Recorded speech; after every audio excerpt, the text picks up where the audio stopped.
नमस्कार, मेरा नाम प्रिंस मिश्रा है और आप डिस्कस बिहार देख रहे हैं। बिहार में उपचुनाव के बाद जो है 2025 में विधानसभा का चुनाव होने वाला है। ऐसे में दशकों से जो है दो ही गठबंधन जो है बिहार में सत्ता जो है कब्जा करी है। ऐसे में हम लोग जो है 2025 के विधानसभा चुनाव में आखिरकार लोगों का जो है विकल्प किस ओर जाएगा, क्योंकि लगातार कहा जा रहा है कि जो प्रशांत किशोर की पार्टी है जनसुराज, वो तीसरा विकल्प बनकर जो है लोगों के पास आ चुकी है। ऐसे में 2025 का विधानसभा चुनाव बिहार में त्रिकोणीय हो सकता है। लेकिन हम अगर बात कर लें कि वर्तमान समय की, तो उन्होंने लगातार कहा है कि हमारी लड़ाई किसी से नहीं है, हम लोग जो है 243 सीटों पर चुनाव लड़ने का काम करेंगे। लेकिन जो इंडी गठबंधन है, एनडीए गठबंधन है, वो भी जो है जनसुराज पार्टी को जो है कह रही है इससे किसी भी प्रकार का उनको फायदा नहीं होने वाला। वो रणनीतिकार थे, रणनीति बनाते थे, वो अब पार्टी बना है। क्या हो सकता है बिहार में जो है विधानसभा चुनाव में वो जो है अपना जो दबदबा है वो कायम कर सकेंगे। इन सब तमाम चीज़ों को लेकर हम लोग बातचीत करेंगे। हमारे साथ ओम नारायण हैं। 2025 के विधानसभा चुनाव में तीसरा विकल्प लोगों का क्या है? देखिए, बात है कि यह सत्ताधारी दल हो या विपक्ष हो, मुद्दा की बात नहीं हो रही है। बिहार में न फैक्ट्री है, न कोई वैसा व्यवसाय है। यहाँ पर मुख्य खेती ही और किसानी ही है। लेकिन किसानों के प्रति, उन परिवारों के प्रति सरकार की कोई रुझान नहीं है। असल मुद्दा पर न सरकार बात कर रही है, न विपक्ष।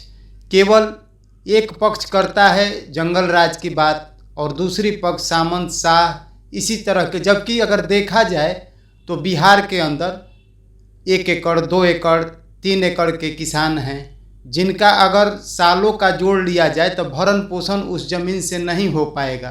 अगर वो बाहर जा कर के नहीं कमाएंगे तो उनका भरण पोषण नहीं होगा।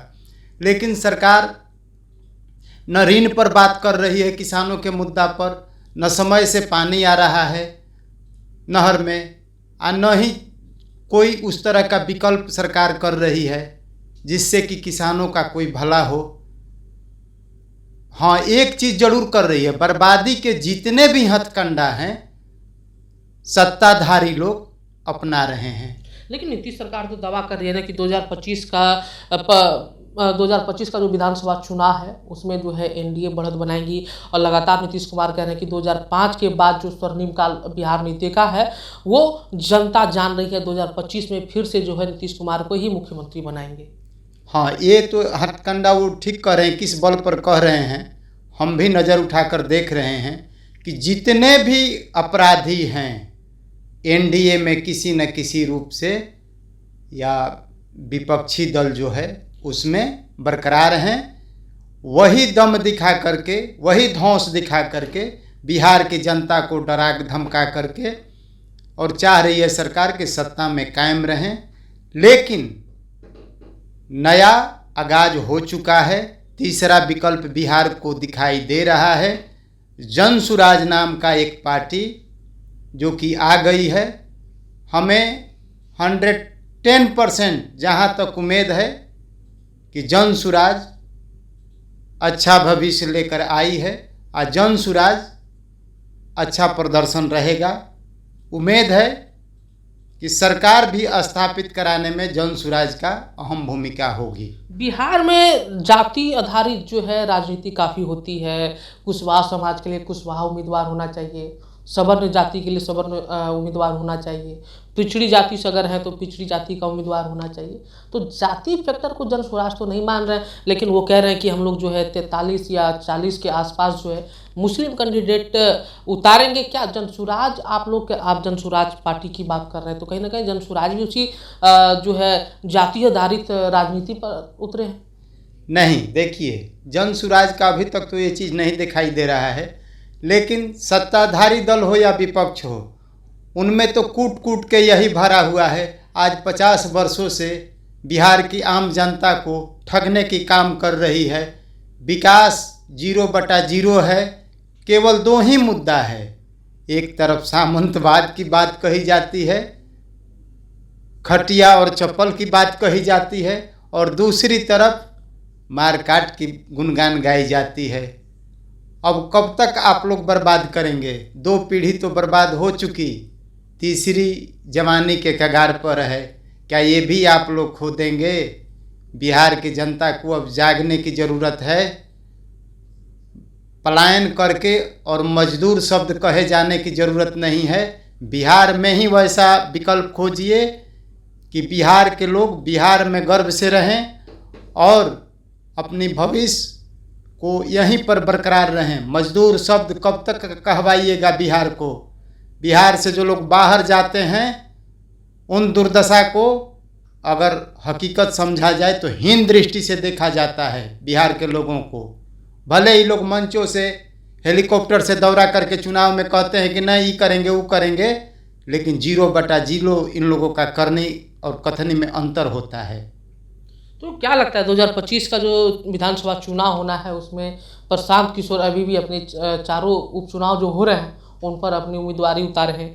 अगर पॉजिटिव थिंकिंग के दृष्टिकोण से देखा जाए, अगर जिस तरीके से अभी चुनाव प्रचार किया जा रहा है, आज तो कई जगहों पे थम भी जाएगा, कहीं ना कहीं इस चुनाव के बाद असर डालेगा 2025 के विधानसभा चुनाव में? जी जरूर, प्रभाव तो जरूर डालेगा। अभी तो इनको पार्टी बनाए हुए कुछ महीने हुए हैं, इससे थोड़ा है लोगों में जागरूकता की अभी अभाव है, लेकिन हमें पूर्ण उम्मीद है कि जागरूक की ओर जनता बढ़ चुकी है और बिहार में नया सरकार की आगाज हो चुकी है।